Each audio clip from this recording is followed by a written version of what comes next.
What's going on, man? What's your name? Billy Haynes, man. Billy. Billy Haynes. Where you from? I grew up around Boston, but I've been living mostly in Costa Rica for the last 10 years. Oh, okay. What brought you out to Costa Rica? Originally, the surf. Back in 2001, I started traveling there, on surf vacations, and then the people, the culture, man. But most of all, what grounded me there was my church, my brothers and sisters, man. Okay. And that, yeah. That's what's up. Yeah. And what do you do for a living? How are you able to live in Costa Rica? I'm an airline pilot. Okay. I fly for a charter airline, so it's not scheduled, and we do everything you could imagine, man. Professional sports teams to large groups, rock bands all over the world. Sounds like that's what I'm doing here in Hawaii today, man. On my way to Guam, to Japan, and back. Yeah. And how do you like the park here? It's a calisthenics park. It is a blessing. I have a calisthenics app, and it shows up on it, man. And I think I got the same app. Yeah. No gym fees. Under the sun. I love it, man. It's a blessing. How long you been doing calisthenics for? I think it's been about 3 or 4 years now. That I really started making that my primary training.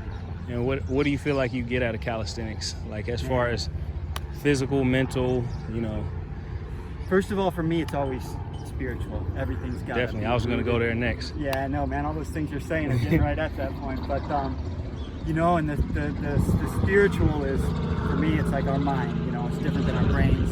Discipline, mental toughness, endurance, man. Which aren't things. I grew up with a pretty easy life, in New Hampshire. And, my dad had a good job and didn't face a lot of challenges. So when life got challenging, God really spoke to me, and this is just another aspect, man, of attaining that discipline and that drive that gets us through. A hard part of a workout is just a shadow of a hard time in your life, man, and how you push through it and what you go to in those times to do it. Yeah, definitely, I agree with that. Yeah. And do you feel like it translates as far as your workouts to your normal life when you're? Oh, yeah. Absolutely, man. Absolutely. We were talking about boxing training before we started this video, man. And I'll tell you, like, this boxing trainer, Fayez, if you ever see this, brother, I love you, man. I met out in Fiji. The things he would emphasize with me about staying in control and composed, and when I get a little twitchy and I'm starting to burn energy, I can hear his voice in my head saying, Billy, slow down, man. Yeah. Slow down. And in life, when at work, things get a little crazy in the flight deck, and we don't operate. We're not multitaskers like computers. We have to focus and be in the moment on things, and that's what this is just another part of that, man. It's keeping us in the moment, present, at here, because God gave us. We got all this past that we carry with us. We got all this future that we worry about. But the only moment that we are in control of, our thoughts and our response to our circumstances, is right now.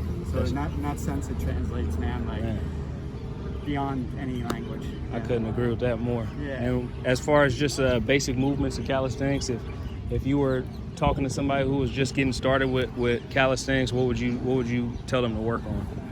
Man, I would tell them to work on their form. Forget about strength. Forget about everything people tell you to go as hard as you can. I would say, like anything in life, man, there's a structure and a pattern and a discipline to it.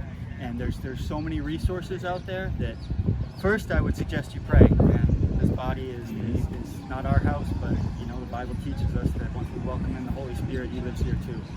And that's how I treat my body. And in that vein, like training wise, get online and there's plenty of resources out there. I use an app called Freeletics, man. Yeah.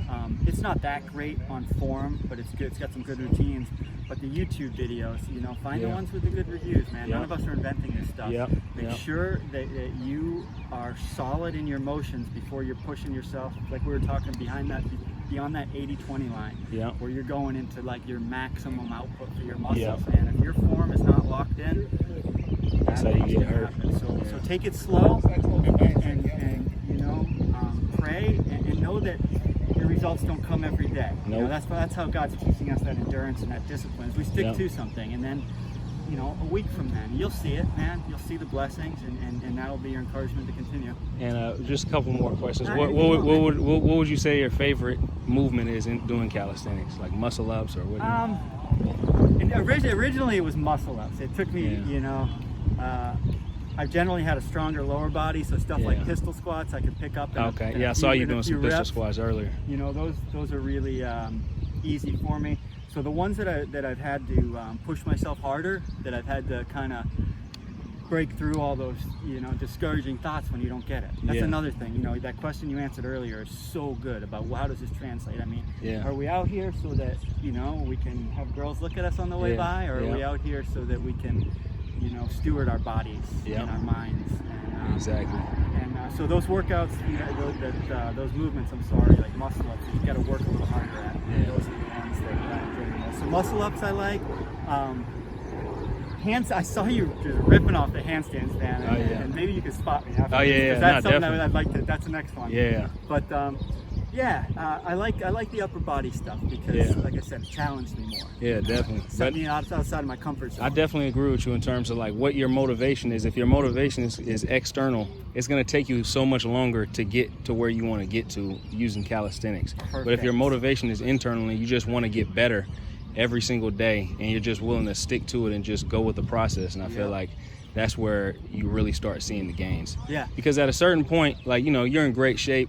A lot of people come out here in great shape. It's just like, how good of shape do you actually want to get into? You know what I mean? When is enough? It's more so just about practicing and actually just falling in love with just like I said, the process or perfecting different movements. Because if it was just about looks, you would probably you'd just be like, well, I already look how I want to look, so why go any further? Why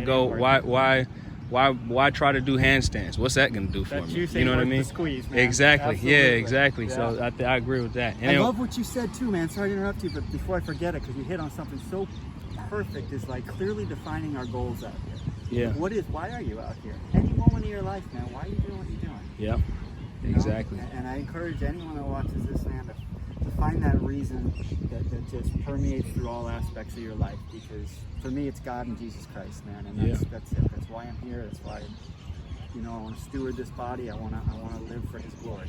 Definitely. And then one question kind of off topic is, because you're a pilot, and I just flew yesterday, but so how is it when you're dealing with like a lot of turbulence, or like, does it ever get scary up in the cockpit? No, it just keeps me awake. That's the most annoying. I'm just kidding, man. No, it's more mostly our you know, my concern, and I'm an instructor for my airline. What I teach is that, you know, kind of like a hierarchy of priorities: safety, efficiency, comfort. You know, and for us, you know, we want our passengers. We have a lot of VIP passengers, and we want them to have a smooth ride. So when we hit turbulence, my goal and my thought process is automatically to start consulting the controllers, start asking other airplanes in the area, try to figure out the smoothest altitude to go at and all that, you know. But if there's no, I think your question was kind of like, you know, for the people out there maybe that get afraid. From that side of the coin, and I mean, God's sovereign over everything. And he's got us very well trained up there nowadays, you know. So airline travel is, you know, statistically the safest form, but we see these crashes and they're horrific. You know? So it really creates an impression. So I encourage anyone who's afraid to really research the statistics. That might help you out a little bit. I mean, fear always doesn't work that way with logic, but it can help you. And then, like I said before, man, pray. And then the last question, what's your definition of success?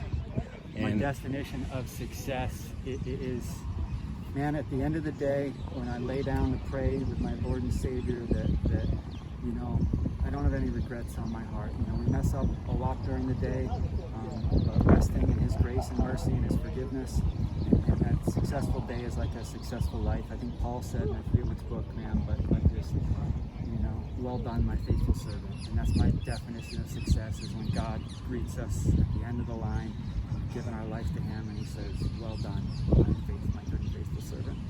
That's it. I appreciate it, man. Man, so do I. It's such a blessing.